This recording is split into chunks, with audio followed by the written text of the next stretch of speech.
two speakers here, Dr. Maaike Matelski, good afternoon, and Dr. Lilis Mulyani. And we have our moderator also, Dr. Bondan Widiatmoko.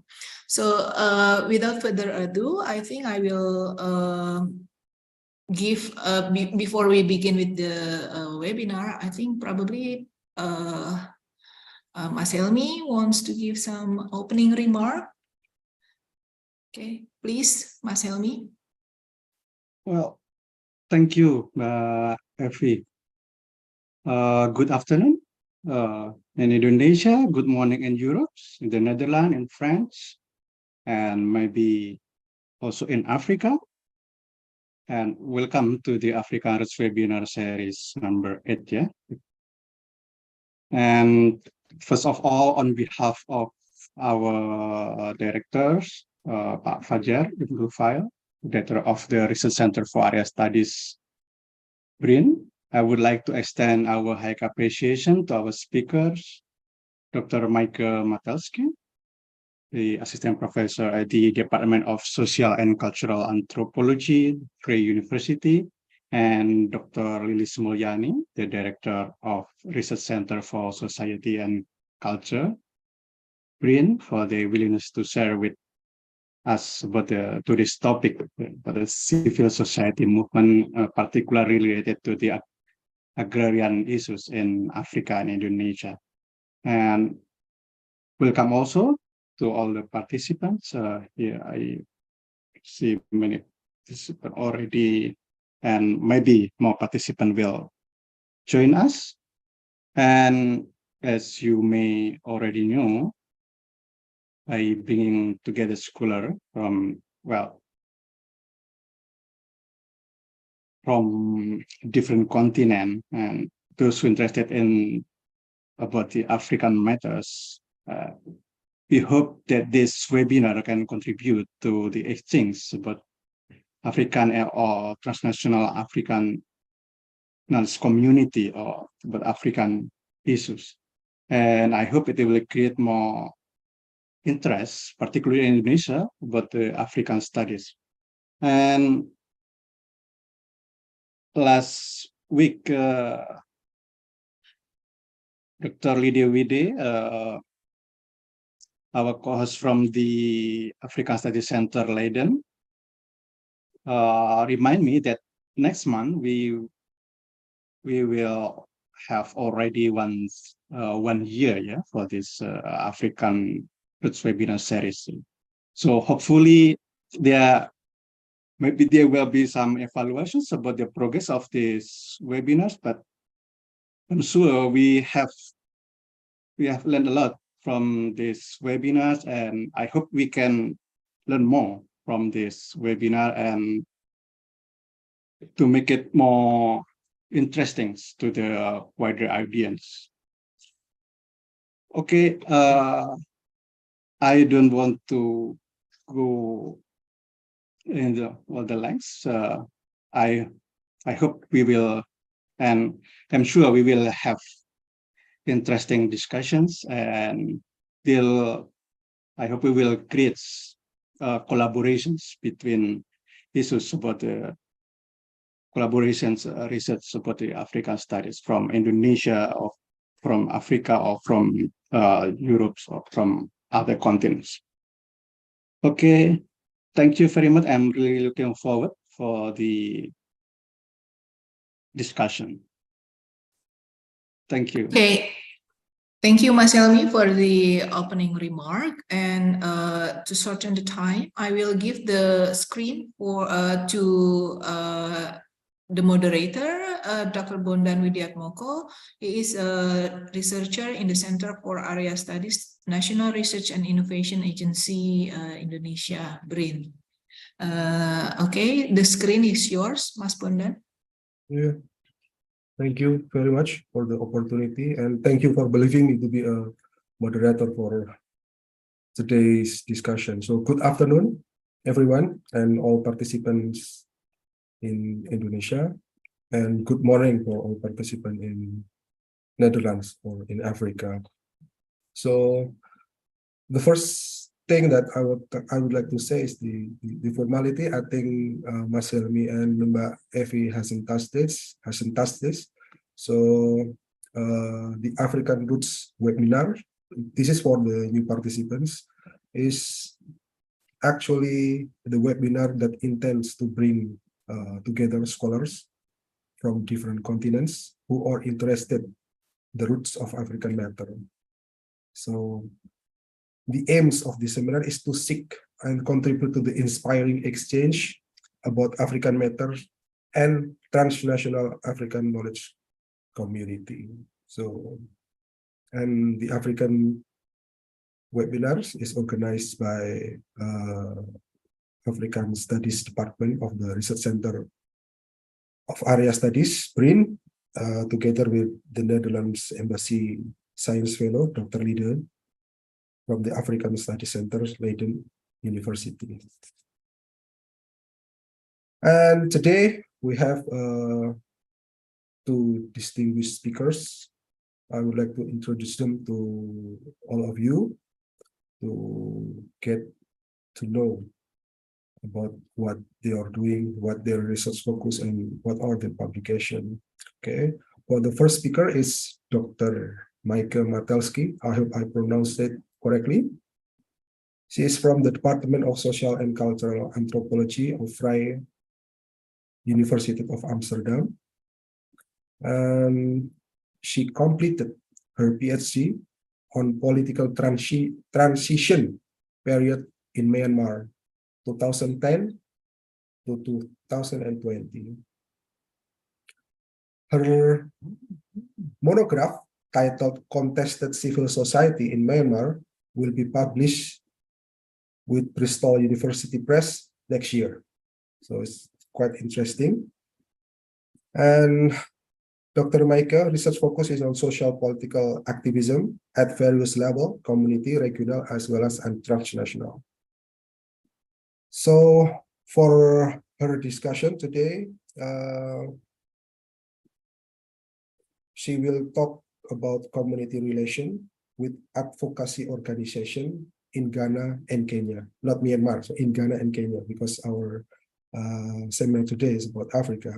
Case study on land and extractive. And our second speaker is Dr. Lilis Mulyani. She is from Research Center for Society and Culture, National Research and Innovation Agency, or PMB BRIN. She just obtained her philosophical doctor from Melbourne Law School in 2021. Her research focused mainly on land, so again, it's land law and agrarian studies, human rights groups, and legal methodology. Her PhD thesis was written on legal personality of groups and land rights with particular interest on customary communities. Among all of her huge publication, I'm sure that she has a lot of publication. Two recent publication is very interesting. The first one is the publication published in 2022 entitled Traditional Customary Communities in Indonesia, Law, Identity, and Recognition. And in 2023, she wrote a book, Assembling Nusantara, Mimicry, Friction, Resonance in the Creation of the New Capital Development, 2003. And for today, she will talk about Indonesian agrarian movement, shift and transformation. So if we see these two speakers, actually the the keywords is about, I think, is about the role of civil society in agrarian issues. So this is a very timely issues, not only because in terms of civil society as a population, according to the World Economic Forum, the amount of people categorized as a civil society and those who work accordingly is very big. It is mentioned that if this amount is imagined as a state, it will be placed after China and India, so it's third largest. But with this huge population, it comes also with the present challenge of geopolitical issues, technological change, and somehow it pushes for some kind of transformation or innovation in their advocacy as well as network building. So sometimes it leads to issue of maybe legitimation and representation. And I would not talk about this very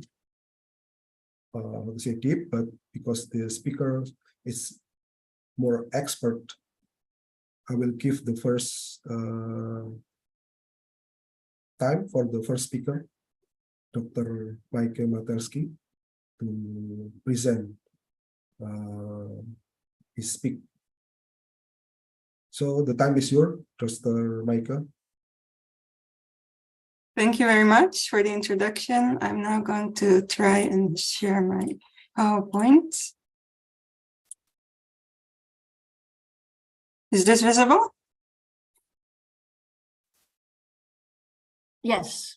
Yeah. Yes. Okay, perfect. Yeah. So my screen is quite small, so I can't see much apart from my own presentation. All right, so I'm going to present today on the community relations with advocacy organizations based on case studies in Ghana and Kenya, dealing with land and extractives. So I'm very pleased to be here. Thank you very much for the invitation. I wanted to share with you a little bit about my background. The book was already mentioned. I actually did most of my research in and with communities in Myanmar. And I want to mention that not only because it's, I mean, large part of my life, work, and very close to my heart situation, especially since the recent coup, but also to clarify that I have more of my expertise like thematically and coming mostly from experiences in Myanmar. So I felt a bit out of place, especially opening a webinar with the title African Roots. So just to clarify, I don't have any African roots. I don't claim to represent any African community per se, but my postdoc research has expanded to Ghana and Kenya. And so I've been invited to talk about that here. My research is at the intersection of anthropology, human rights, development studies, and thematically I deal mostly with civil society and rights-based advocacy. And also I'm really looking forward to hear Dr. Lily's presentation and to see where there might be parallels with my observations and cases in Indonesia.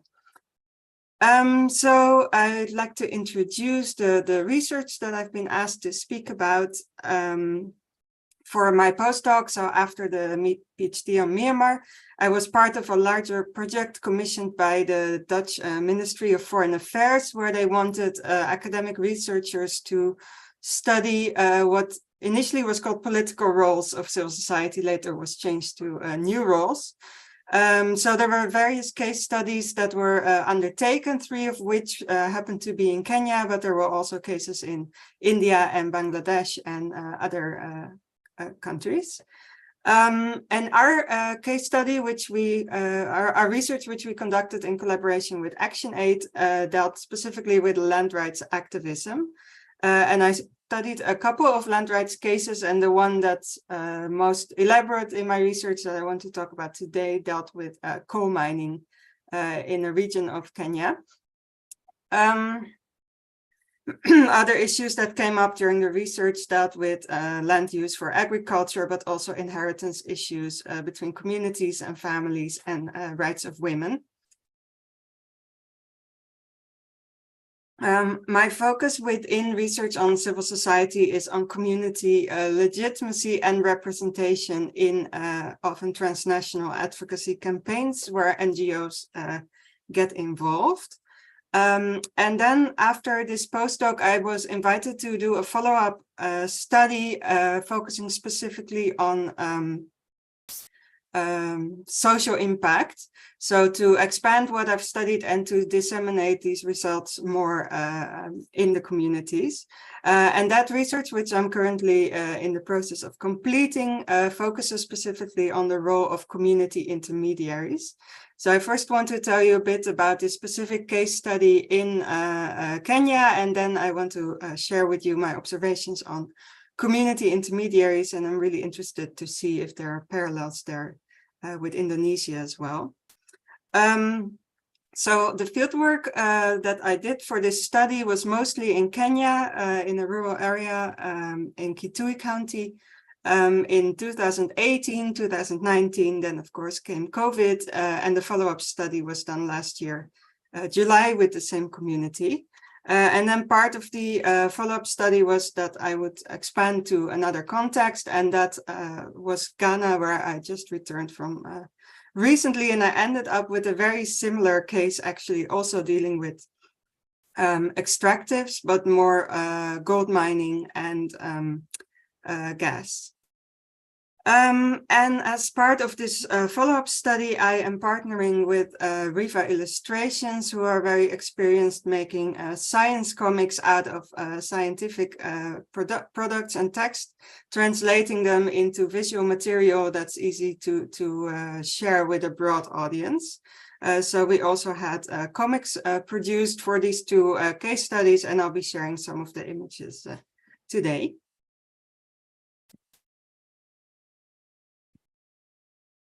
Sorry, you always get these unintended effects in your PowerPoint.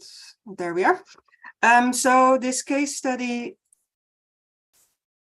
that I want to focus on here is in the Mui Basin of Kitui County, Kenya, where coal mining plans were announced around 15 years ago. This is quite a vast geographical area. It's not very densely populated, but it still comprises a large number of inhabitants because it's quite a large area. This area was divided into blocks based on the availability and quality of coal in the ground. So suddenly the inhabitants were living either in block A, B, C, or D. And these blocks were divided up among basically two investors who got concessions. So one was a Chinese-Kenyan collaboration, and the other was a Chinese-South African collaboration. And this area, I talked quite a bit with the community members. It's a semi-arid farming area, so that means they can farm certain products, but there's also a lot of drought combined with floods that makes it quite difficult to get good, make a good living, and especially the lack of markets and infrastructure that they complained about that led to quite high poverty levels. Incidental water shortages, I think these are common issues with these semi-arid areas. So as I said, the coal was discovered in the ground, and concessions were opened and were granted to these two companies.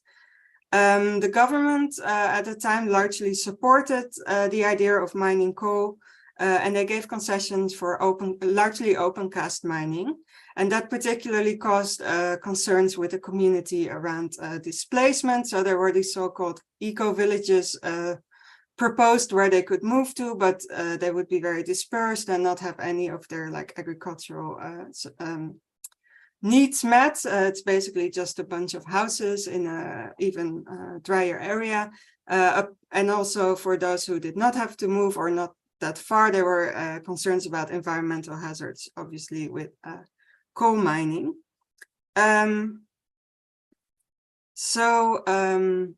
At some point, the community members started a court case to stop the coal mining. And an interesting detail is that one of the community members starting this case had previously run for a concession himself,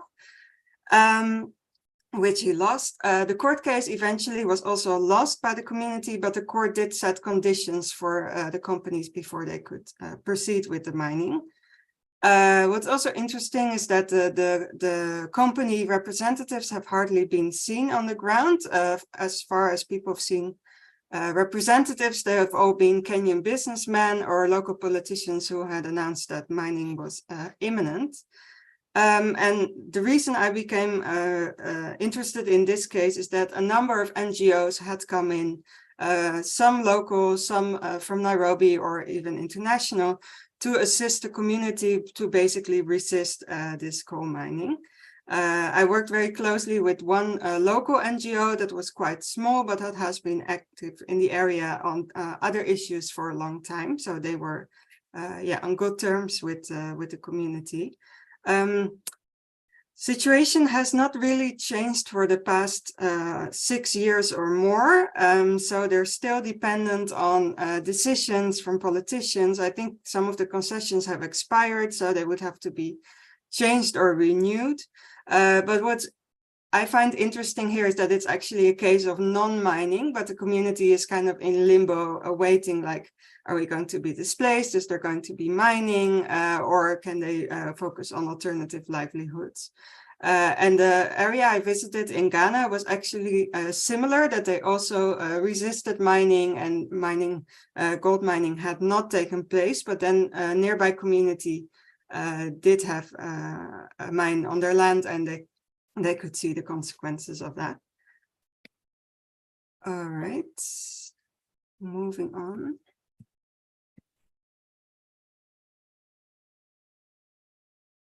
Sorry. All right, so the advocacy activities that I studied and I saw NGOs initiate in interaction with the communities were the following. A lot of training, what's often called capacity building, information sharing about the laws relating to land, relating specifically to women's rights, which is a focus of Action Aid, and explaining to community members that they have the right to participate, to be informed, and to make decisions about their livelihoods. Fact-finding was quite an important one. Often it was not clear, like, who owned which land, where does a land start and end. So surveyors were brought in to do demarcation. There were title deeds that people assumed they owned the land, but they couldn't prove it. And also on environmental impact, because there was always very much contested how much and what kind of impact this mining would have. So they also tried to bring in experts or people with experience elsewhere to inform them about this. Another thing was mobilization of community members. So they were encouraged to form community-based organizations. And they kind of identified human rights defenders in the community that were also often referred to as such, that saying basically you have to, you know, represent your community, make your interests known, or you will basically be swept aside. Coalition building occurred as well, with coalitions around extractives, on land, women's rights. They also tried to encourage presentation of concrete alternatives to coal mining, for example, mining of other minerals with less impact on the environment, maybe more involvement of local miners, as well as, of course, renewable energy. Community members were encouraged to call for free, prior, and informed consent, which is a term that you hear commonly in advocacy around these issues. But they were also interested in economic opportunities around mining, and that was one of the more contentious issues. Some NGOs said there should be no mining no matter what, whereas others were more open to community members who actually might welcome the mining as long as they could participate.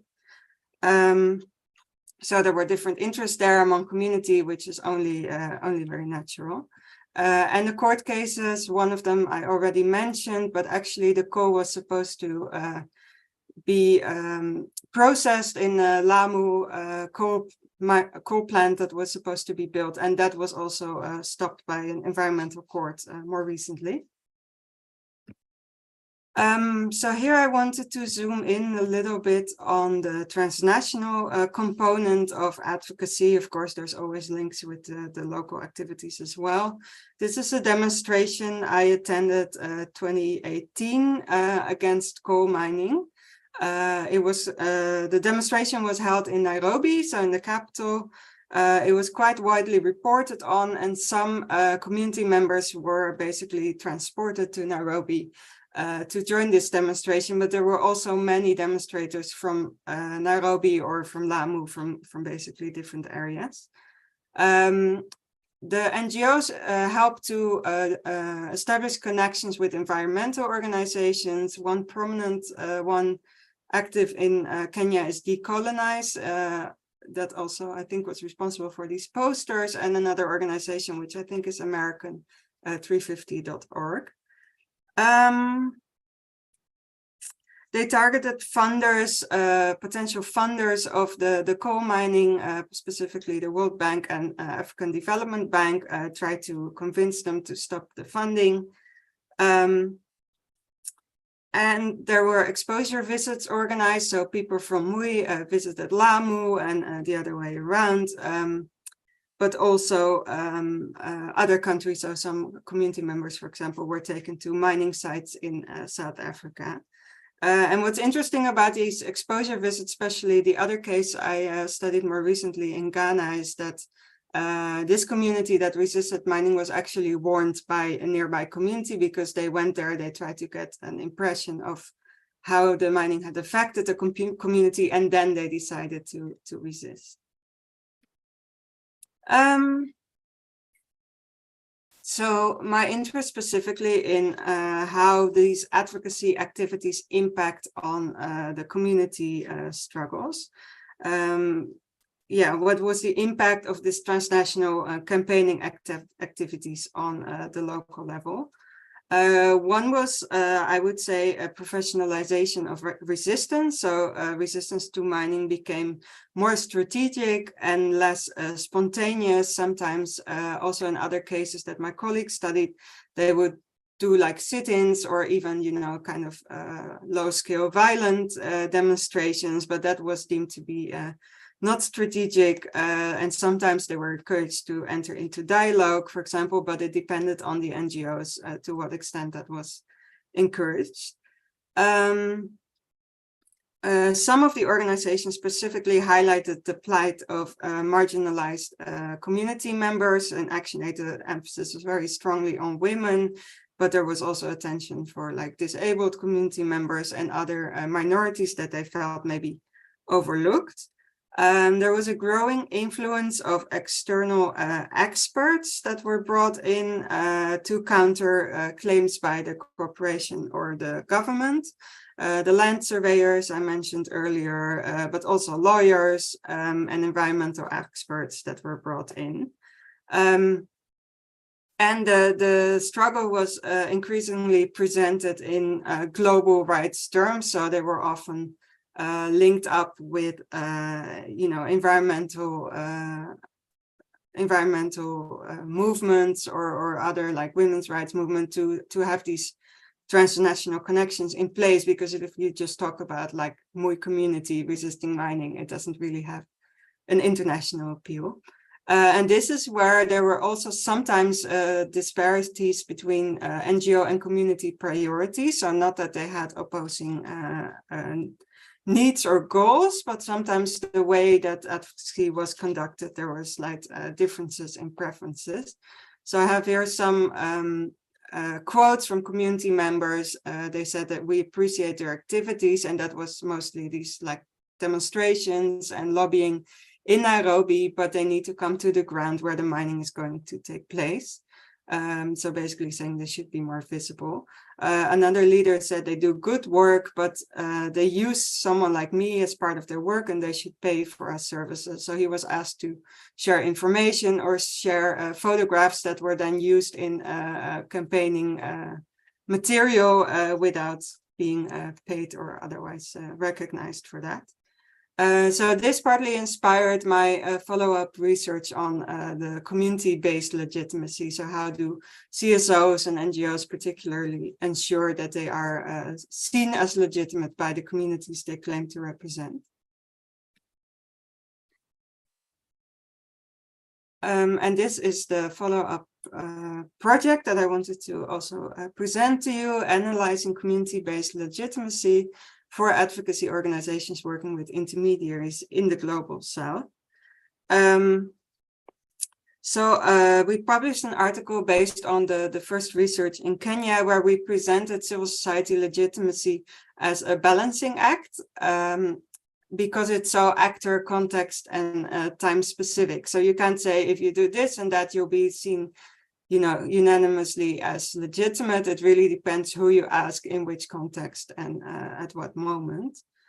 And there were different priorities, whether you ask donors or NGOs, or community themselves, or government or private actors. There was also an assumption that we identified that training or mobilizing community leaders would have a sort of automatic trickle-down effect, that you would just maybe inform 20 people, give them some tools, and then eventually the whole community would be informed and empowered. And we found that that was often not the case, especially in these like remote areas where community leaders had to spend their own time coming to these trainings, and they did not have the time or the resources to go around this whole like vast area and inform everyone of what they knew or learned, and that sometimes caused friction within the community. And that's how I decided to do this follow-up research on these two locations, working specifically with these community intermediaries that I had identified. So I did follow-up interviews and some focus group discussions, and I will write an article on them and also design a toolkit for NGOs to assess legitimacy in relation to communities. So who are these intermediaries? Sorry, I think I skipped one. So how to operationalize community-based legitimacies. It's basically asking, what do communities value in relation to advocacy NGOs? I won't summarize here the whole article, but one of the findings was that, for example, physical proximity and being responsive was perceived as very important by local community members. For donors, for example, an online presence of a campaign was an indication that the NGO was doing well, but for community members who often did not have much access to internet, that was not really very important. Government really valued neutrality as a sign of legitimacy, whereas for community members, partiality, like siding with their cause, was actually seen as more important. And then there were a couple of legitimacy aspects that were considered more uniformly important, such as having expertise on the topic they work on. And I kind of, yeah, so what I'll do with this, and I'm in the process of also testing some of this material with local organizations here in the Netherlands to design a toolkit so that CSOs can sort of, not like a checklist where they just decide if they're legitimate, but to have some indications what they could take into account if they want to ensure that they represent these communities well. And I also presented this as an addition to the aid localization agenda that's increasingly prominent in development practice and studies, the idea that the aid agenda should be locally decided. But I argue that in this context, we also need to pay attention to internal power relations and intergroup diversity within communities, because otherwise there's a risk that as long as there's like a local representative, it's automatically seen as legitimate. And there were some examples in forums, for example, on extractives in Nairobi, where an NGO brought someone who was from that area but did not actually live in the affected area, and he was presented as local, but he had very different needs than people who were directly affected. So that's kind of the background of this follow-up study. Now I come to who they are.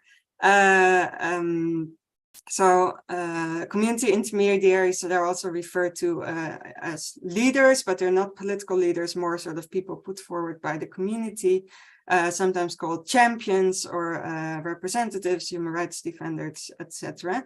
I worked mostly in rural areas, so all of them were farmers, but they usually also had some education, like formal higher education that they received either before or through working with the NGOs. They were mostly in their 30s, but some were also older.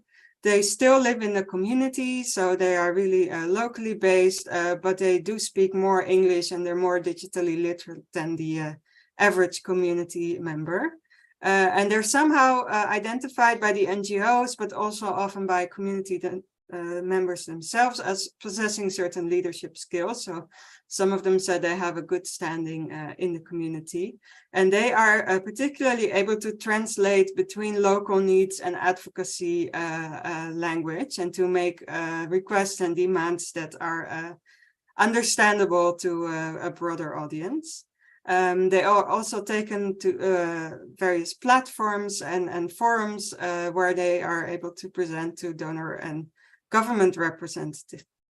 All right, then I have two examples. I'll just be very brief. So this is a representative from Kenya who is also active in farming, but also very active in education, also as a board member of several schools. And he also has a sometimes day job, such as election monitoring or mobilizing for different NGOs active in the area. He was elected by the community to represent them. I experienced him as very well spoken, also not focused on financial compensation because he turned down some offers. He worked with multiple NGOs who had identified him as a good intermediary, and he had been arrested twice for criticizing power holders in relation to land. Then I have an example here from Ghana. This person's also a farmer and a teacher. He does a lot of public speaking at various events. I joined him in a church meeting. He also speaks in schools, on radio, community centers and mosques. And he's being trained through the NGO to become a paralegal. He was invited at some point by the company who wants to be active in the area as a community liaison, but he rejected that offer because he wanted to continue doing this representation work, which meant he had to decline a lot of money. As you see, most of the representatives I identified were men. There were also some women, but they often had a special label as sort of they are the women representative, or they have women's groups. So I didn't see them equally represented, but women also received special attention. Just some final points, the challenges I identified for these intermediaries. First and foremost is the financial limitations, that are usually not formally compensated beyond a small daily allowance for their expenses.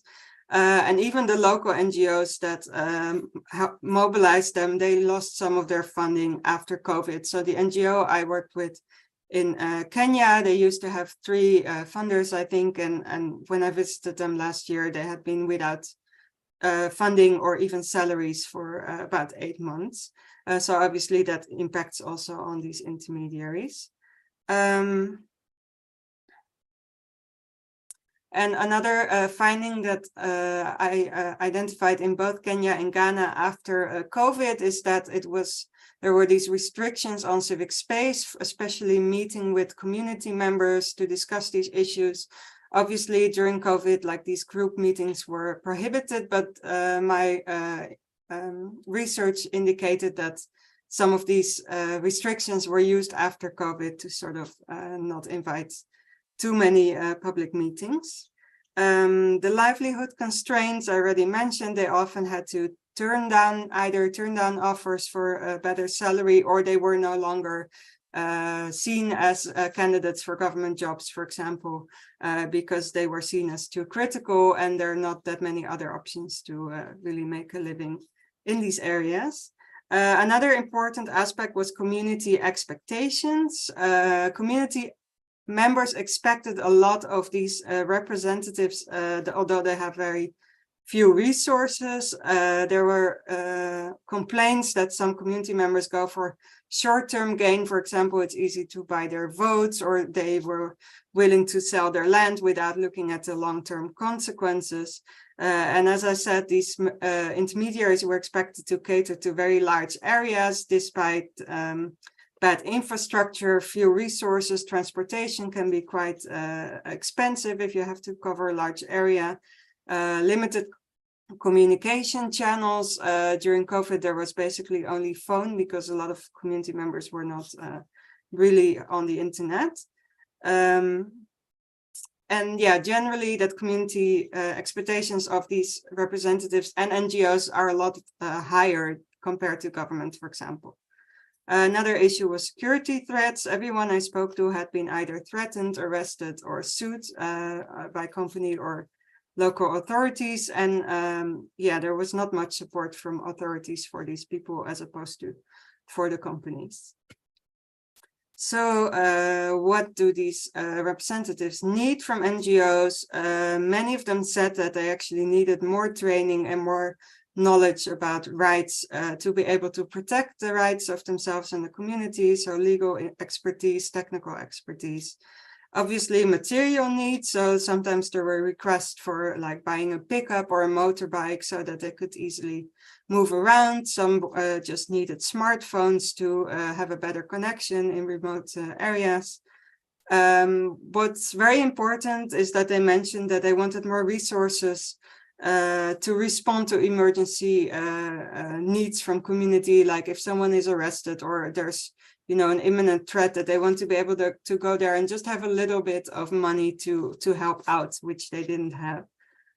And another more long-term request was to have more stable income. And I wanted to emphasize the importance of having a support network and a solidarity from NGOs, but also from donors and embassies that often rely on these intermediaries to basically do the rights work. And then when they are arrested, sometimes they're a bit on their own. There's no one joining them in court. So that was also seen as like morally very important to have that support. So I'll just end with recommendations that I had for donors and partners to assess and analyze community representation and power hierarchies within communities, and acknowledge diversity also of interest in relation to extractives and other issues. To allocate funding specifically for dissemination of findings and training outcomes. This is something we recommended to the ministry at the time. Intermediaries often invest their own time and resources for the community while they face security risks, and they should be considered more explicitly for protection and solidarity measures. Theoretically, and this is my last slide, with these case studies, I aim to provide ethnographic insights on the local aspects of the aid chain, so how these campaigns are perceived and translated on the local level. And I seek to complicate notions of the local, to acknowledge that there are subgroups within communities having different needs, and what this might imply for advocacy. Intermediaries are not much discussed in the literature, but the related concept of elite capture is more often mentioned. But I agree with Shapland and all who wrote that the narrative of elite capture in the context of civil society can serve to legitimize unequal global power relations. So community representation occurs on different levels. I don't think it's necessarily a bad thing. And it's also often used to balance powerful positions of government or private actors. And I'm hoping to here identify these intermediaries, bring out their position and their role have them play a role in determining advocacy priorities on behalf of community members. That's all. Thank you very much. Thank you very much for your presentation, Dr. Maaike. It's very interesting to see the story from Kenya and Ghana experience. And at first, I quite amazed when the community heard about the development plan to build mining in the community, and then you tell the story that how to say, they have like a clear step how to negotiate with this kind of plan. And the response from the community is quite peaceful, in my opinion, because you didn't tell us about the conflict that happened, but they take the course of legal route. And of course, this kind of how to say, this kind of step that being taken by the community is influenced by the intermediaries. Our intermediaries comes from the community, which sometimes in the perspective of government or the business community usually called as a spoiler of development. But maybe we can discuss later on. And for the second speaker, Dr. Liris, the time is yours. Thank you very much, Bondan, and thank you, Maaike, for a very comprehensive presentation, and I really enjoy it. And maybe I'm going to take a different approach from Maaike, who are more local, more ethnographic, and I think some of the stories are very personal, yeah, Maaike. Yeah. While my presentation probably is going to be more macro from national perspective in Indonesian case. So it is based on my my experience working with the agrarian movement in Indonesia from 2005. So that's quite a long time. And the more intense experience that I had was when we conduct a research on agrarian reform from 2011 to 2017 before I went for my PhD in Melbourne University.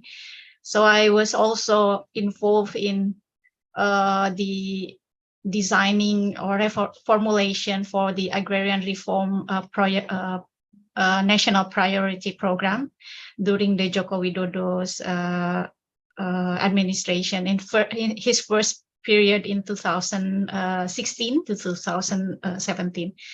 So I feel that this experience is really rich to be written in one probably in one report, because I also know the activists, the agrarian activists working at the grassroots level and at the national level, who also some eventually involved in political parties and also in the government, in the bureaucracy, and working as staffs at the ministries and the presidential office.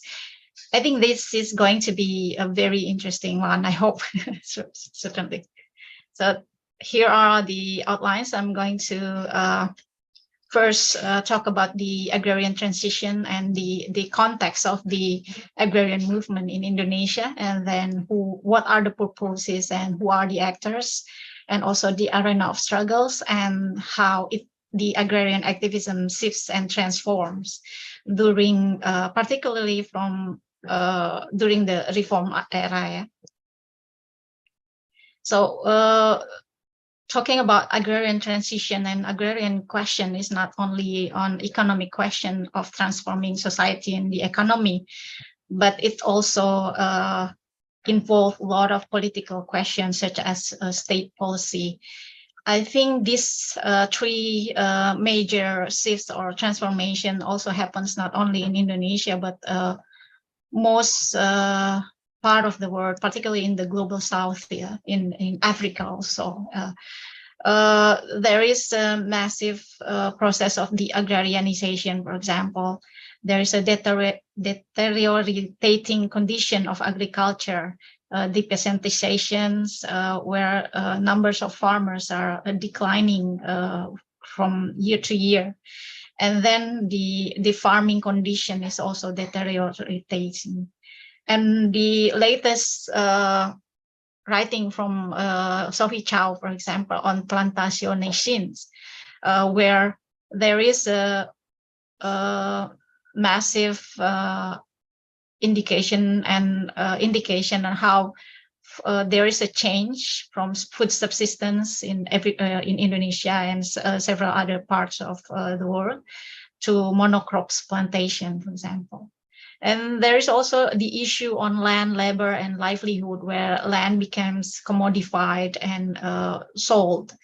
It's not only about the relation between the community, the local community with land, particularly in the customary community, where land is considered as their ancestor places, sacred places, motherhood. They relate land with personhood. For example, in Papua, it is called like the mother. I think all over Indonesia, it's also similar. Indonesia called the motherland, the land as the mother of everything. And it is based on the major customary communities' ideas or vision about their relation to land. That is how important land to the local or customary communities in Indonesia. However, there is some changes also in people's livelihood, driven by urbanization, for example, industrializations, and which in the end implicates to the numbers of agricultural labor, and the current labor is mostly concentrated in the urban areas. And land dispossession is also happens massively in many parts of Indonesia, in particular in Outer Java, in Kalimantan, in Sumatra, in Papua, and Sulawesi. At first, during the New Order era, for example, it is majorly based for forest production, for timber and mining extraction or other resource extraction, for example. And at the end of the New Order, for example, there is a shift on the objectives of land dispossession, particularly for conservation. We know that at the end of 2000, for example, we have the REDD projects and other conservation projects. And currently, the latest one is the climate mitigation projects, which is in some part of Indonesia, it has a contradictory effect to customary communities or local communities. And we also witnessed a huge transformation of rural agricultural land into plantation, monocrops plantation, into infrastructures and other land use changes, such as for residential areas. So there is a massive appropriations of rural land, and it happens all over the world. The competing purposes as the background of this transformation is, the first is there is a need for food, new farmland investment. I think farmland investment is also happening, for example, in Africa, in Southeast Asia, in Latin America, with different types of contexts, but there are similar processes which we can witness from these regions. There is similar global food demands. So food production is currently concentrated for a global food market. And then another purposes for this massive land appropriation or agrarian transformation is like for conservation, climate mitigation, REDD, biofuels, and bioenergy. There's also for infrastructures and timber and mining, including the extractive industries. So yes, this is one of the major objectives of land appropriations and land use changes, or the massive plantations, yeah, because we see the population growing in a very high number each year. And then there is the production trend and forecast that in 2050, for example, we need more than 9.8 billion people to feed, which made many governments started thinking we need to increase the production of main food such as rice, wheat, soybean, and maize, for example. And as for the actors, there are also competing actors such as the states.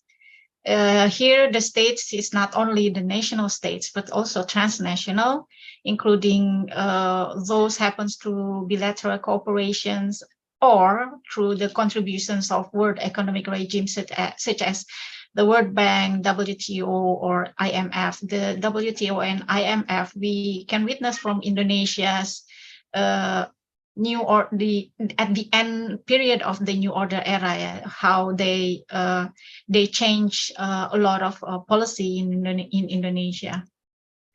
And then we see private entrepreneurs, whether it's small, medium, big, local, national, multinational companies, or domestic and international investors.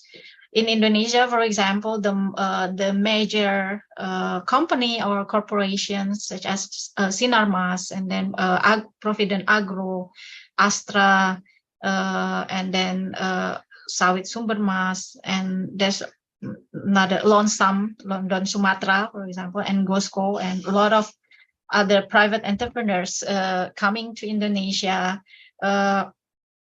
looking for massive lands for plantation, whether it's palm oil, whether it's areas for mining, such as coal. I think it's quite similar with Maaike's case on coal. Indonesia is also currently relying a lot on palm oil and coal. And then we see these smallholders of farmers in agriculture, in plantation and forestry. They are mostly not affiliated to any of these associations, but some of these smallholders are also affiliated to Serikat or the farmers union, yeah, such as Serikat Petani Pasundan or Serikat Petani Indonesia or Aliansi Petani Indonesia or Serikat Petani Kelapa Sawit, for example. And then we see our main theme for today's discussion is the non-government organization or civil society organization. They are working on different locations with different agendas. In Indonesia, yeah, forestry, mining, agrarian, peasant movement, conservation, human rights. So if we look at the purpose, the competing purpose, CSO in Indonesia are also working on these different themes, yeah, forest, mining, agriculture, conservation, and human rights.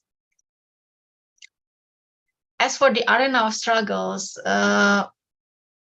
if we look at the national and local, we see a lot of CSO are affiliated or creating a consortium or like a national committee on agrarian reform through the KMPA, for example, initiated by the Consortium for Agrarian Reform, KPA, but it involves, I mean, the member of KMPA also involve a lot of international branch of NGOs such as Oxfam or FIAN International or ILC. So a lot of national or local CSO are working closely with the transnational agenda, whether it's La Via Campesina, Global Land Tool Networks, and NGOC, for example, or International Land Coalition.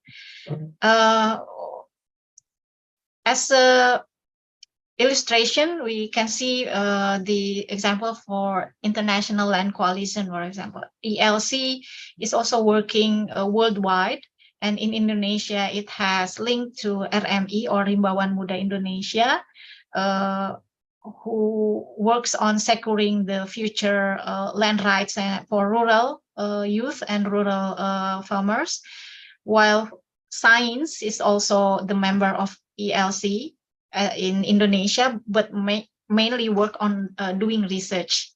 So in Indonesia, CSO are working not only on advocacy, but a lot of them are also working in policy recommendation, and mostly they are doing just research such as Science and HUMA. HUMA is like the branch of the AMAN. As for the shifts and transformation, we can see from, if we look at from the old order, there is a land reform agenda in 1960s. At that time, the main NGOs working under the wing of the Indonesian Communist Party lead the land reform and land redistribution agenda, carried out by President Sukarno. There is also effort to uniform land law through UPA, or National Law on the Agrarian, Undang-Undang Pokok Agraria.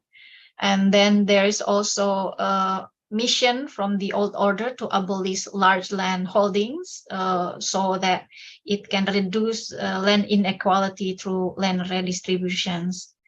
However, during the new order from the 1966 to 1980s, the main agenda for the new order government is like massive investment in forest, mining, and agriculture.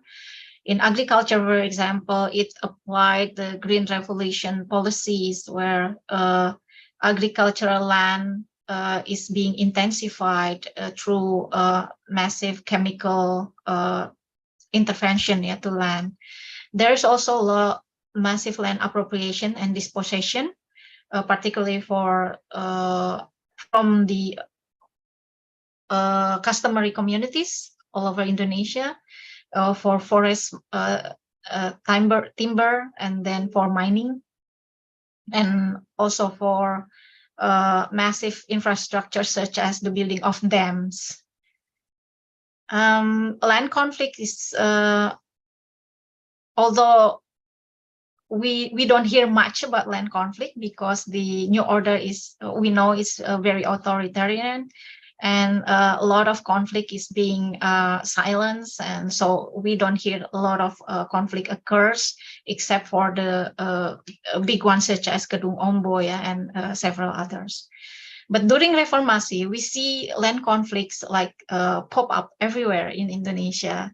It's because there's no more silencing on voices from the local. So conflicts began to arise from all over Indonesia, and we see news also reporting about the occurrence of land conflicts everywhere. But there's also the advocacy and responses from the CSOs, from the civil society organization and non-government organizations to human rights violation. At first, during the end of the 1990s, it was led by the LBH, atau Lembaga Bantuan Hukum. So the Legal Aid of Indonesia have branches in most of the cities in Indonesia. So they usually the one who report and responses to human rights violations. But the agrarian reform movement is also finding their momentum during the Reformasi. And it's similar to like the Adat movement as well, such as AMAN. So during the Reformasi, these NGOs and CSOs with different purposes, like I said, forestry, agriculture, and then human rights, adat rights, they're unified during the Reformasi. And one of the outcomes is the ketetapan MPR number 12 of 1999 on the agrarian reform and natural resource management. So there is one of the momentum of changes during Reformasi, because after the TAP MPR, it mandates that the government should do agrarian reform and manage natural resources more equally in Indonesia. However, during the 2000s, there's a shift in policies where the government focuses more on decentralization, and then CSO movements in Indonesia is also separated again, like after being unified during Reformasi, and then during the decentralization, they work at their own local pilot projects and work with different communities on different agendas. Some working on community empowerment, some advocacy for human rights violations, and some for development of rural communities. And we also see during the 2000s, scholar activism began to flourish. So there's a lot of activists engaged in the academic world, or vice versa. Academia begins to work as an activist in agrarian movement. During the Susilo Bambang Yudhoyono, SBY's agrarian reform, so SBY is one of the presidents in Indonesia after Sukarno, who also have the idea on designing agrarian reform. However, the difference is from the old order land reform, the agrarian reform in Yudhoyono's era is more market-led. So it's like a market-led agrarian reform. So the main purpose is to legalize people's land and to enable these lands into the market systems. During the Jokowi agrarian reform, Jokowi is also having this vision on creating or making a program on agrarian reform, where I think most of us know that during the Jokowi's era, there's a lot of sukarelawan, or volunteers coming from different NGOs, different CSOs, supporting Jokowi's elections. And then after Jokowi's being elected, they're assigned or selected on, I think it's more assigned to become their the Jokowi's support inner circle in the KSP. Most of them are working at the Kantor Staff President or presidential office, and they are appointed to help the Jokowi's government creating programs and designing national priorities for his first and second terms. I also would like to talk about scholar activism, which is very interesting in Indonesia. I got the idea from reading Saturnino Boras and Jennifer Franco's recent writing on scholar activisms. And I think this is on the Journal of Peasant Studies, the latest one. Yeah. So according to Boras and Franco, critical agrarian scholars and activists are those working on the interaction between structures, institutions, and actors that shapes and processes the change of in the rural works. And during my time experience of working with agrarian movement, I see a lot of CSOs activists in Indonesia are also mostly engaged in the academia as well, which is why it is very interesting for me, because Boras and Franco's writing is really related to what happens in Indonesia. So their main focus, these scholar activists, are to answer major questions of injustice and inequality, and mostly focusing on exploited, oppressed, or marginalized group. And the terms used in by Boras or also by Indonesian CSO are engaged scholars, for example. Whether it's interestingly, there are some activists who are also politically engaged, but some who are still working on the community, they are call themselves as community engaged scholars. And the level of engagement, some of them are working at the grassroots level, working on community advocacy and empowerment, but some also works on the political and governmental arena. So the state of the agrarian activism, I interpret it from Boras and Franco. So there are those working in the academia. There are scholars and also activists who became scholars and purely working in the academia. And then activists and scholars who engage in the politics. I think Maaike is also talking about that in the Africans case. Yeah, there's a lot of CSO or activists working in the political arena or political spheres. Interestingly, in Indonesia, these activists working in the political spheres, they work at the two arena also, yeah, to different space. Versus some involved in political parties and becoming members of the House of Representatives or member of DPRD or DPR RI, and some works as government officials, whether it's like expert staffs of the minister. So they're mainly working as bureaucrats and technocratic in policy making. There are also still some activists and scholars working in the communities.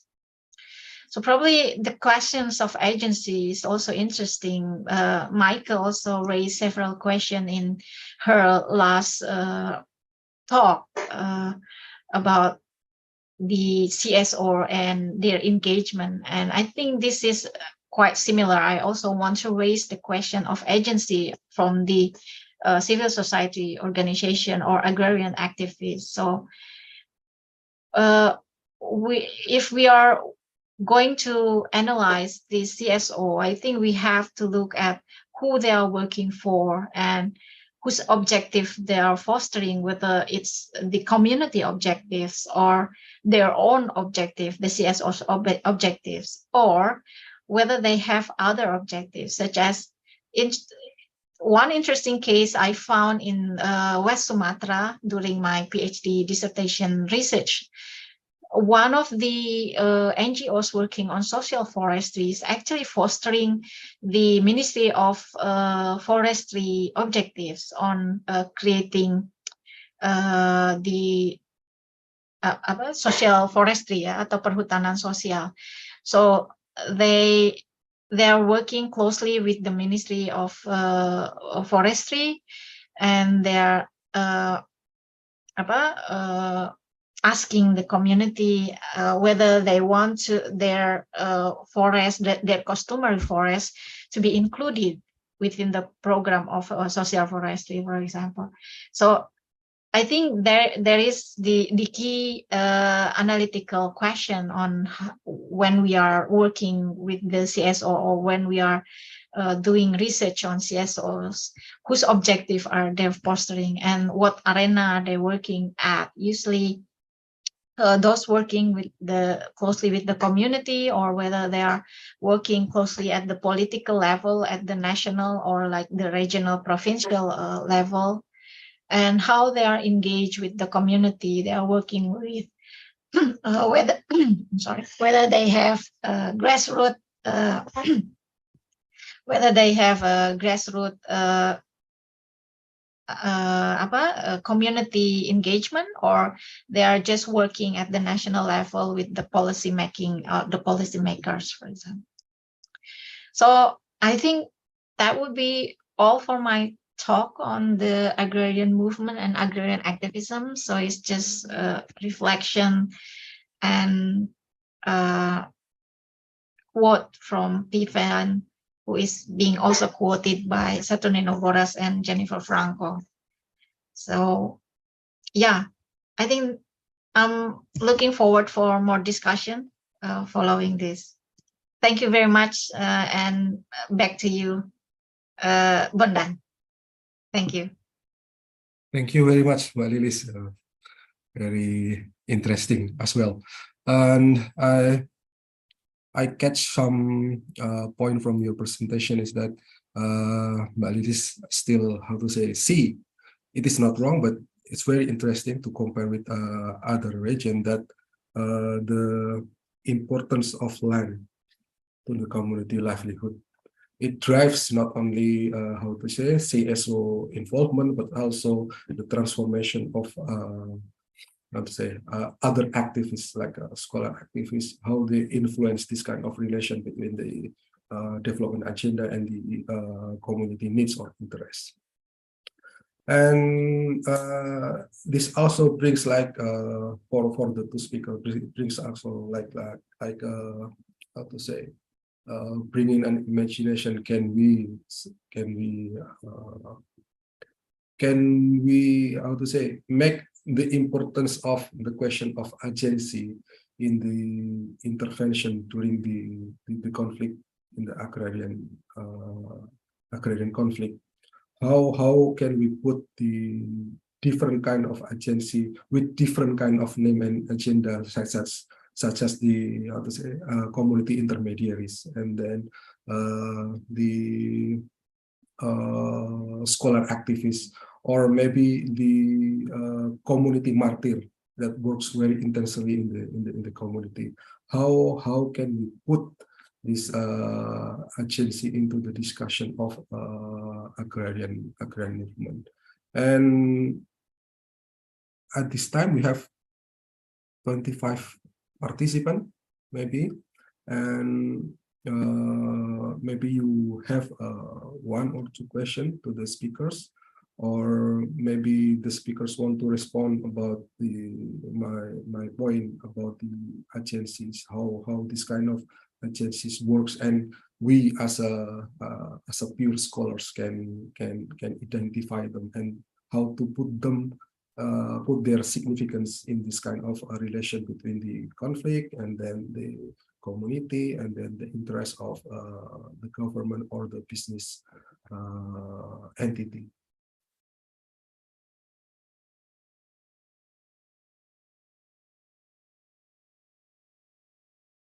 Please. Maybe Dr. Maaike or Dr. Lilis.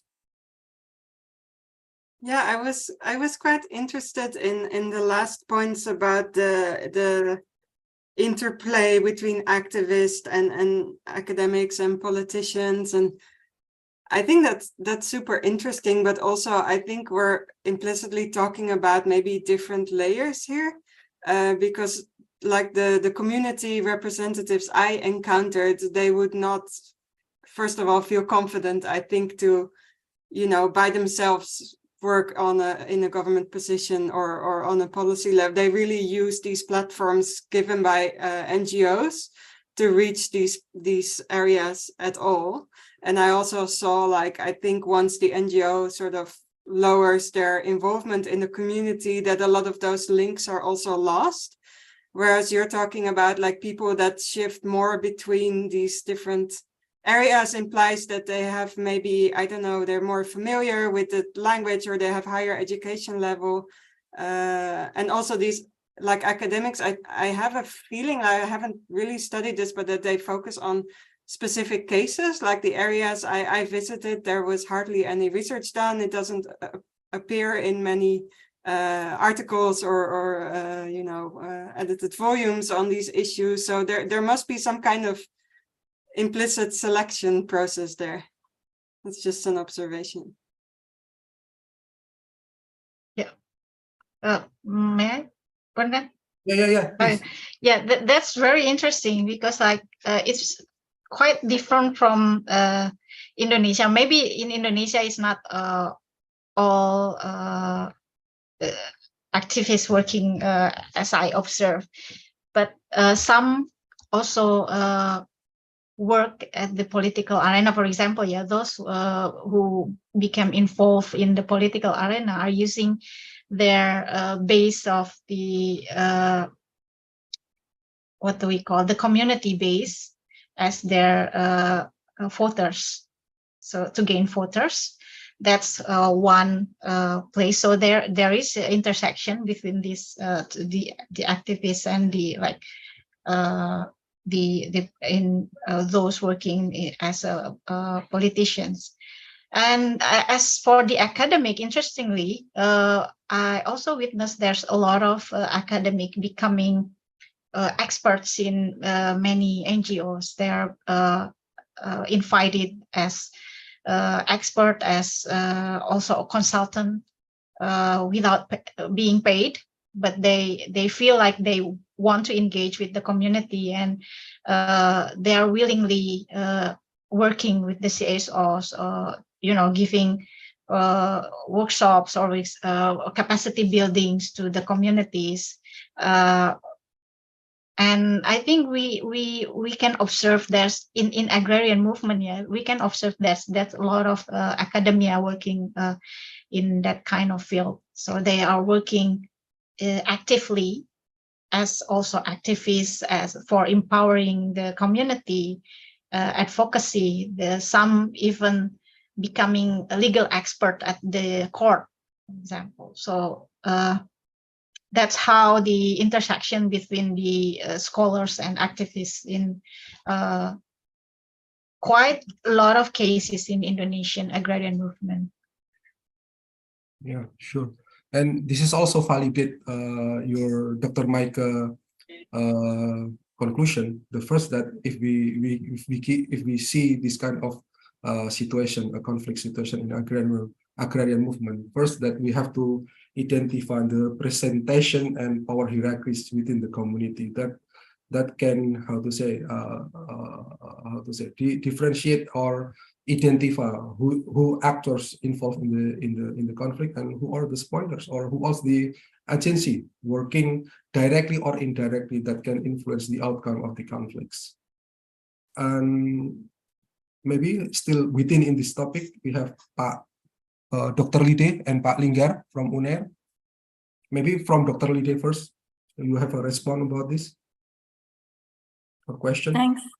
Thank you. Yeah, I was also intrigued by this, and I was wondering if in this Indonesian context, when I was visiting Indonesia, I was quite interested in seeing how in academia, people working in universities, for instance, were expected to contribute to teaching, publishing, but also social work. And so I think I was wondering whether this drive actually stimulated from the academia is something that also helps explain this particular role.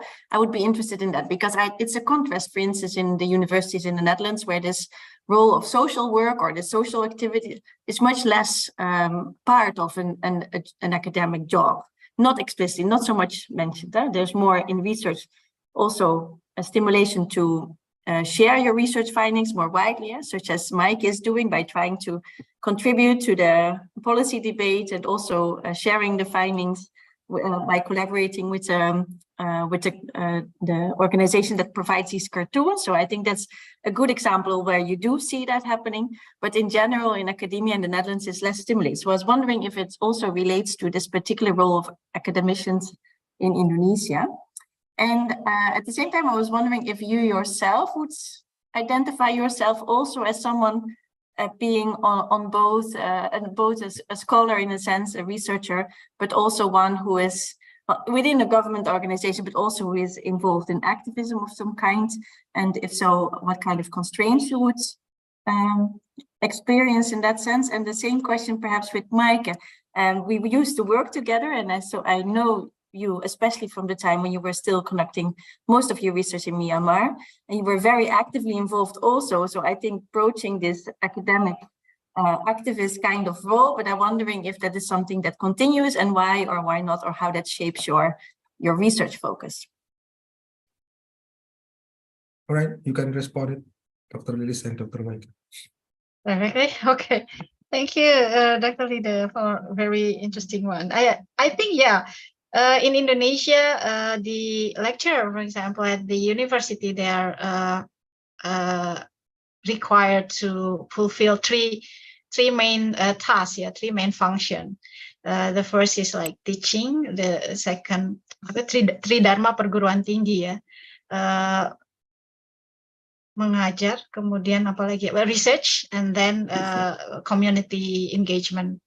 So there is one reason, but I think most of the main reason from the academics that I work with, who are also engaged with the activism, is because they see the, I think that's also my main position, yeah, because we see that the current Indonesia's situation is not ideal, and we see there's a huge inequality and marginalizations and oppressions.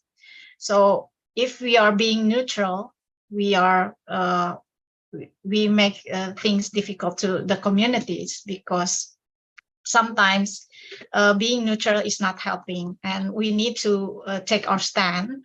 And a lot of my colleague academics who are taking stands on the community who are being oppressed or marginalized is having similar thoughts. So this is like the oppression is mainly structured by the state, for example.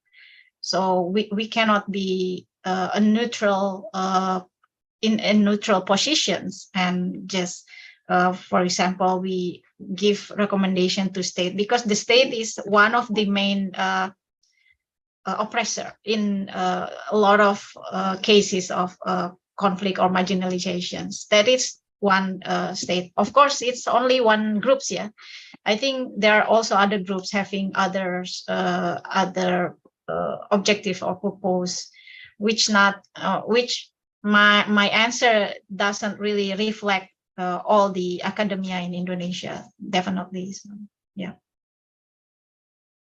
I hope it answers your question. What about your role? My role, yeah, I used to work with the KPA very closely, and I still have a connection with them, the Consortium for Agrarian Reform. And I used to give like capacity buildings to the farmers and give a very simple skill improvement, for example, analyzing social analyzing, or like analyzing the conflict, make how to do strategies, and I think it's really fulfilling role, yeah, for me personally, so that the impact is more real compared to just giving recommendation to the government. But giving the recommendation to government is also one another challenge, because like we don't know which part of our research outcomes or research recommendation is going to be picked up by the government, or whether it's going to be modified accordingly to the interests of the government. There is another challenge working with the government or the state. So both are challenging, but for me, myself, personally, working with the community is more fulfilling compared to other working.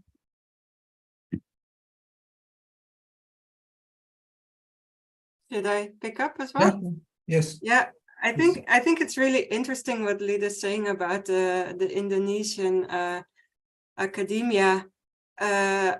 In my experience, it especially contrasts with like the countries I've worked in and the status that's given to academics there, and that I found not always fruitful, but not only academics, but also some NGO representatives from the capital, for example, that they really, yeah, the gap is quite large between the communities I studied, and like as an academic, you're they try to project you as like an expert, and you come here, you need to be given all this like platform. And whereas we as anthropologists, we'd like to come and observe as much as possible, like what is happening on a daily basis. But also some of these NGO people were a bit like, oh, it's like super far, and then we are covered in like goat poo, and then we have to be back by night. And it's like, you know, you can actually stay there, and they have like a guest house and all that. But sometimes there's not a lot of knowledge, and I have a feeling that maybe it's a bit more like the distance between also academia and maybe grassroots movement is a bit larger in those countries. But I haven't obviously really studied that, but that's just the impression I have from what I'm hearing now from Indonesia. And I'm sure there's also differences within Indonesia. And on a personal level, I think it's quite clear that our sympathies are on a particular side. And I worked in civil society myself, but only in the Netherlands. And what I found frustrating or lacking there is that like there's not so much time for reflection and asking critical questions. And although I find when I work with civil society partners that they're super interested, but they just never given the resources to do that. Or when they visit, you know, a country or a case or a partner they work with, it's always has to be like very short time. So they really lack this like sort of long-term freedom to connect with these communities. And I think that's, yeah, where we can contribute. But I've always resisted, you know, invitations to be invited as expert beyond like academic. So these kind of academic discussions find really interesting, but not to come there and tell communities what to do and how to act, because I simply don't think I'm the best place to do that. And in Netherlands, I mean, there's this move towards acknowledging more like impact or valorization, as it's called, but it's an ongoing discussion because it's also seen as something that should be tied to your research and also your teaching. So it's not impact that you do like on the side on your, you know, last day of the week or something, but it's supposed to be connected to the research. And this was specifically a funder that was interested in making that connection. So I forgot to say, like these booklets that I made with the comics, they were both in English and in local language. And then I had a lot of copies printed and distributed among community members also, so they would have something tangible and not just a website that maybe they never look, you know, it's not so accessible to them. So yeah, we try, but it's still, yeah, I think you're right, it's still something that's seen as like extra or exceptional and not part of our academic role per se. Okay, thank you. Pak Linggar Putra, you have a question? Okay, thank you, Pak Bondan. Thank you, Maaike and Bu Lilis, for your super interesting presentation. And at this point, I'm interested in the discussion of power dynamics, both in your presentation. And yeah, I just want to take from Ibu Lilis' presentation about the competing purpose that perhaps exists in not only in wider community but also in local community. How do you measure, Bu Lilis, the local conflict in community will affect the work of or the connection between transnational or governmental actors in agrarian reform in Indonesia? And for Maaike, I'm interested in the idea of intermediaries. And of course, the question of agency that Ibu Lilis offer also works, I think, for Maaike at this point. And also, I'm also questioning about the purpose of the intermediaries, how they formulate their own goals within the competing community in both Kenya and Ghana. And also, I also want to question from Maaike about the role of intermediaries in a local conflict. I just reflecting on my previous ethnographic work in oil mining society in South Sumatra. it is impossible for me to engage with local conflict that occurs in that society. So I just imagine that how do the intermediaries represent society at whole among the existing conflict in society. Thank you. Mbak Lilis, Dr. Maaike, time is yours. Okay, to answer Pak Linggar's question on the power dynamic and whether when, for example, a local conflict can be raised into a transnational one, these NGOs in Indonesia, actually, most of them have links to transnational movement. For example, those being advocated by RMI will also be raised through International Land Coalition, for example. Yeah, and some working or in alliance with Aman, for example, on Adat community. They also have link to the international indigenous associations. Yeah, and so it sometimes when it's not only based on whether it's small conflict or like huge conflict.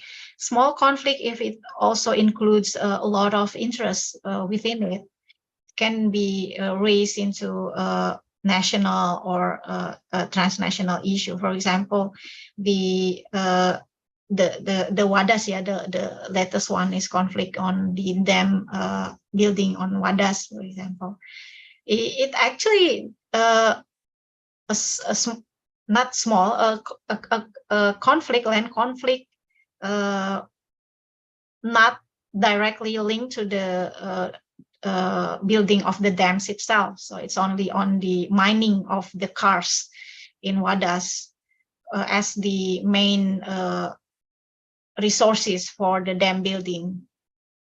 So the Wadas itself, but the conflict has become very big and become a national issues because it relates to one political figures at that time, and currently he's being dicalonkan, ya, being supported as one of the next Indonesian president. So it becomes quite huge nationally, but it doesn't goes to transnational movement. But the issues at the transnational movement is more on infrastructure in general, the development of dams, because Jokowi currently having plans to build almost 98 dams all over Indonesia. So we can predict that there will be conflicts everywhere because dams building will appropriate a lot of lands. So it really depends on how the CSO have linked to the transnational movement, and also how the themes or the issues is being articulated or being framed, yeah, by the NGO itself. I hope it answer your question. Yeah, I think it's an interesting question about conflict, but it's also very complex because there's conflict on so many levels. So when there's really like active conflict or sort of violent resistance, I have not been to these areas. There were also kind of, in a way, NGOs served as gatekeepers to say like, this is safe to go and talk to people, and this is like to, not the right time to go there. So in that sense, like really active sort of large scale conflict, I haven't encountered. And then there's conflict on the local level. So there's also like a lot of land issues are actually between neighbors or between communities, or like often, the woman, the husband dies and then his family claims the land, or issues like that. And there the intermediaries had a very important role as mediators because of like being informed about the laws and the rights. And I mentioned this one person who was being trained as a paralegal. I think that was explicitly with this goal to be able to mediate these small-scale conflicts. And then there's the conflict that arises when an investor comes, or there's this plan to use the land, and then there's these different interests, and that's more the area where I've been active. And in that sense, there's a pre-selection process, because I've entered mostly through NGOs. It doesn't mean I've worked only with them or they've always been present, but of course I've spoken mostly to the people that were in line with their advocacy goals. And I'm writing an article now also. I'm using this concept that was in the literature a few decades ago already, called aspiration manipulation. And I find that quite interesting, that sort of I mean, if you go to really sort of marginalized communities, the priority will be economic survival, obviously, for themselves, for their children, for their community. And that's, I think, where you see sometimes differences with NGOs that are more sort of strategic, like, no, you need to reject this altogether because it's not going to benefit you in the long run. Whereas if you would offer people like a well-paid job, a lot of community members would actually be inclined to take it, because there's not many other option. And in that sense, I found that there's a small sort of selection process by NGOs that they kind of dismiss those short-term interests because they do not match their advocacy roles. And then there's other, like some community men, they also shift alliances, right? So there are some that, like, first they run for a mining concession, and if they don't get it, then they oppose the concessionaire in court. So there's all the, like, you can't say like, oh, there's people in favor and against. It also depends on their opportunities they're given. But that's what I find interesting when you go into the community, that you have all these community-based organizations that come and go, and some are started actually through the NGO, and some are started, you know, just through table banking or these local sort of interactions, and they fall apart. They accuse each other of mismanagement and this and that. But that's only natural. I mean, you see that in any community or environment. So I think it's so normal that comes out. But the question then is, what do the NGOs do with that? And that's what I find interesting. Any further expanding question, Pak Linggar Putra? Thank you. Okay. Maybe others? Do you have a question? If not, I'm still interested with the position of this activist representation, especially when we, how to say, connected with the pandemic situation, or now we are in the post-pandemic situation. As far as I know, that during the pandemic situation, there are some transfer of how to say, power from the government to civil society. Some areas of policy is being how to say, diverted to their roles. So how do you see this kind of how to say, phenomena in terms of the strategy used by the GSO, or the rise of the representative actors of the community?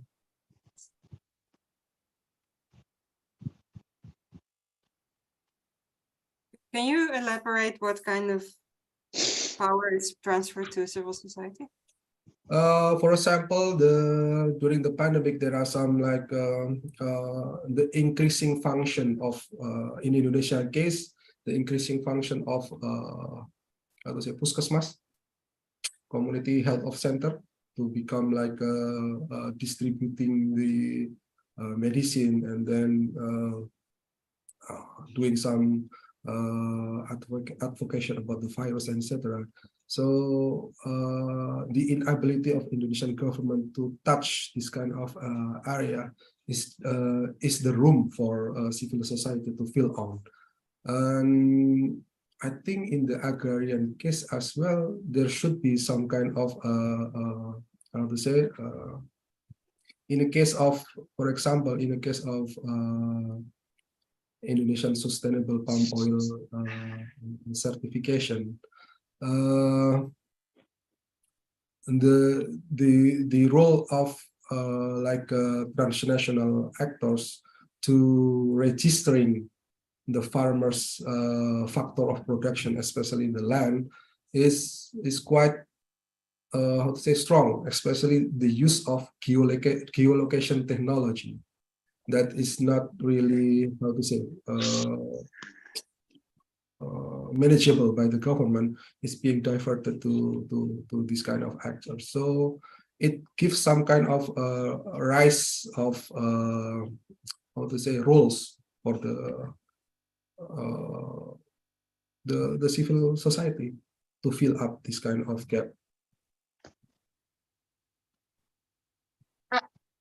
I think in Indonesian case during the pandemic, and the most notable initiatives coming from NGOs are how these farmers association, for example, they help the government fill up the needs for food, for main staples, rice, for example.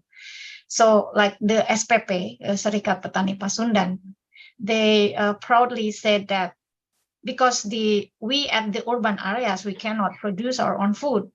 We cannot, we can only buy from the rural areas, and the rural are the farmers, and the farmers associations in West Java, for example, they gather their harvest, and then they help the government, the local government, to fill in the needs for food. For rice in this particular, so that the government doesn't, although they are still rely on imported rice, but like for the local, in local terms, they proudly say that we help the local government fulfill the needs for food at the urban areas, from Garut to Bandung, for example, and even from Garut to Jakarta. That's one of the main, I think, notable function of the NGOs, and how they take over the government function in this particular issues during the pandemic. I'm not sure how I can relate that with the oil palm, because I think that should be on the contrary. During the pandemic, probably the private companies have more rooms, more space to work with the government. I'm not sure what happened, because I wasn't here too. Yeah, I think in this case it really depends on the organization. Like some of the medium size, I would say small NGOs that I work with in Kenya, for example, and obviously I wasn't there during the pandemic, but what I heard is that they were definitely very instrumental in, distributing masks and gloves and all that. And in that sense, I guess you can say the government made use of their like community connections and a lot of education about, health measures and all that. But in the long run, I think there's a risk that sort of depoliticizes support for civil society, because as far as I understood, like they basically lost all the funding that they were using for civic education before, because all the donors redirected to COVID assistance, and then it's been a struggle to get that back. And the thing I mentioned about civic space being restricted, I'm not saying it's intentional, but it's very easily used to sort of say like, no, now we have other priorities, and then maintaining your land or standing up to these corporate actors is sort of a secondary issue, whereas for these NGOs it's the primary issue. So Interesting.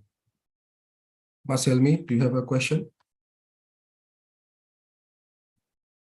Maybe I'm interested. Maybe I begin with the scholar activism in Indonesia, which it seems that during the Jokowi, it's lined up in the inner circle of Jokowi's administrations or departments. This is strategically designed by the activists, or they are initially they didn't realize, and then suddenly, in the inner circle of the governments. Or there's also cynical of many. I also witness some of my friends now become a consultant of the governments, and they mention, well, the donors is no longer in Indonesia. They now move to Africa. I don't know whether if you can confirm this for Maaike also, if there is also growing flows of finance to the civil society in Africa and Indonesia. Is it true that is decreasing the role of the international donors regarding this? My guess would be that it's decreasing overall. I agree, it's decreasing overall. It's just less of a priority. We have a different type of leaders these days in donor countries. I don't think, no, I definitely don't think from the two countries I've witnessed a little bit that there's more funding going there and not to Myanmar either. No, I don't think so. But maybe you can say that because of the, if I look at the Dutch relationship with some countries in Africa and with Indonesia, and with the current minister that we have for foreign affairs, there is a shift in the sense of the idea of what this relation should be about, and about more equality, and also so I think there may be a shift in that sense, and seeing Indonesia more as an equal partner in some ways may also mean that there's less funding available for these kind of grassroots or advocacy kind of activities. Yep.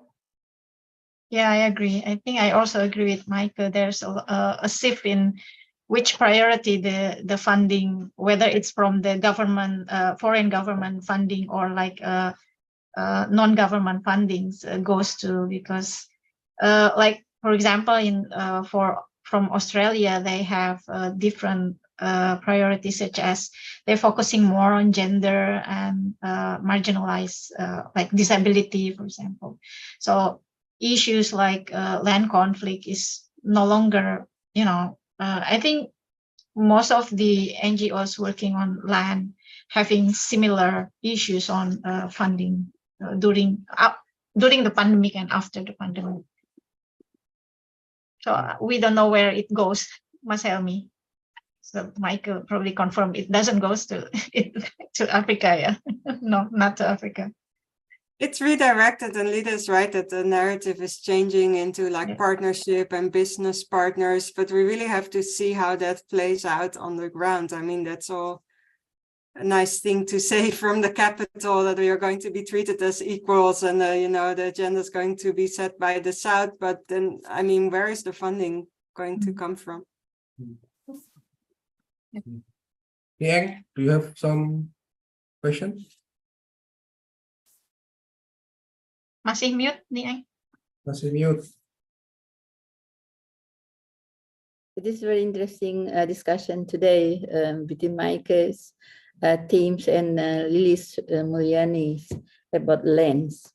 And if I might compare between mining, especially in mining permit and land disputes. In Indonesia, in the case of Indonesia, after Suharto resigns, the mining permits increased dramatically. And then the bureaucracy of mining permit is very easy. It's not long bureaucracy, not bureaucracy. And how about in Kenya?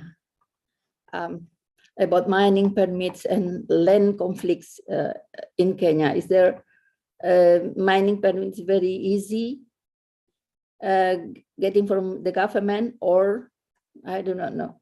I want to know more about Kenya.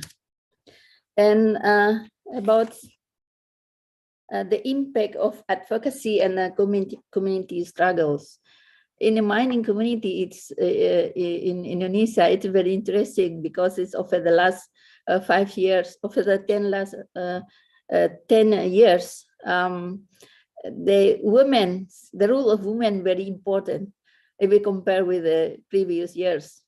And this is the the role of the intermediaries, influence on the local leaders, especially for women, in order to protest the mining activities, and then also the mining land conflicts. How about in Kenya? Women is very important in order to do protests against land conflict, especially for the mining operations. Okay, that's it. I want to know more about Kenya because I think I have to be very brief here for several reasons. One is time. One is that I haven't studied so much the national level, so whether it's easy to get mining permits or not, I cannot really say from observation. I just can only say that they're being given, and it's stated in the literature there's quite a close relationship between business and government sector in Kenya. I think I should leave it there. In terms of role of women, I would say, so in professional NGOs, they're very strong. On the community level, if you go there without any preparation, without NGO intervention, it's going to be very male dominated. I found the same thing in the areas I've been to in Ghana, but then as soon as I worked with Action Aid, they are so like focused on women's rights, and they're really outspoken about this. And then I had to actually make an effort to even be able to contact men, because they just assume like, no, these are women champions, you know. Also, you know, this discussion that Lilis set out clearly about the ancestral relation to land, and you know, the livelihood aspect is obviously closer connected to women, so they really use that narrative. So I think in terms of land use, the women are more important, but in terms of traditional cultural relations without NGO intervention, it will be mostly male spokespersons, and also elderly male. Actually, the youth are also quite marginalized, I would say. Because as far as I know, the friend of the earth, the international NGOs who is working on the Ghana and also in Kenya, and then and the NGOs is also working in Indonesia, especially for the tin mining. There is also similar strategies for the international NGO in order to protect the environment back of the mining operations. Thank you. Thank you. We still have 3 minutes to complete 2 hours discussion. Is it the same, Dr. Lilis, in Indonesia, that the women need to be given a platform before they speak out publicly, or? Yes, I think that's quite similar. That is why currently we try to empower women. Although in some part of Indonesia, women already empowered, and they don't have any obstacles, you know, in working in public or having access to land, for example. But majority, it's quite similar with Africa in majority. So women have difficult access to land because land must be certified under the head of the family, which is mostly male, whether it's like husband or like father or like eldest son. It's quite similar. But there are also some very good initiative where women lead the community in terms of, for example, I'm working on social forestry now. We have these women as leader of the group for community forestry, and she's very successful in you know, in managing and leading her members, which is not only women but also men.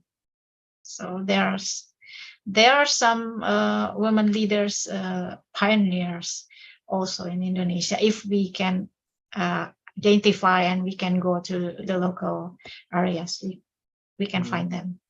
Yes.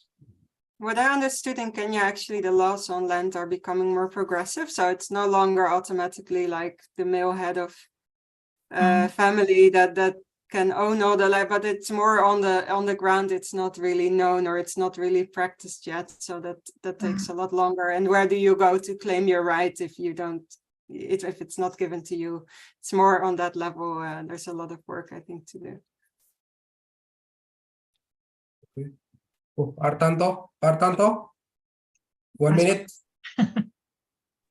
Okay, but sorry, I just arrived at home. Yeah, It's all right, sir. Thank you, all friends from, especially from BRIN and also from Leiden University, and also friend very interesting to study research into the African issues problem. But I just want to make it clear about from Pak Helmi, and I myself and with Pak Agam, sometimes we are discussing together about how the important this and our observation, the importance of Indonesia as well as Africa, vice versa, in the near future. So I believe and I am sure that in the near future, Indonesia will more interesting, and especially to the African continent. One is because Indonesia also related directly to the national historical background of Indonesia and Africa, with very close relation. Indonesia from let's say from the 3rd, 5th century up to present. The second thing is that the development of the post COVID, there is still many of the pending matters between Indonesia and African countries. We will stop immediately, you know, that after 2-3 years, and then later on many of the pending. And we do hope that presently and also in the future, many people like me, myself, Pak Helmi, Pak Hakam, Ibu Erwisa, and also other friends, and also Pak Linggar, attract to other friends from Indonesia to focusing, try to figuring the study, research about Africa. This is just my comment. We do hope that this series of African root discussion will be more fruitful in the future. Thank you so much. The presenter, Ibu. Yeah, thank you, Lady Bill. Thank you, Bu Maaike. Thank you. Bye. And maybe to sum up this 2 hours discussion, I might not have like a broad conclusion, but what I take from this discussion is that first, we have to recognize power hierarchy within the agrarian conflict, and identifying community representative actors is also important. The second one is that the intervention of representative actors are able to voice the need of the community against other interests. And the last one is the representative actors, let's say the activists, is not immune from shift and transformation. So we have to keep identifying them and also recognize what the progress they have made in the progress and withdrawal in the agrarian movement. Thank you so much for all the participants in the Netherlands and Indonesia for the discussion today. And we hope we can see you again next month in another discussion on African roots, number 9. Thank you so much. Good afternoon.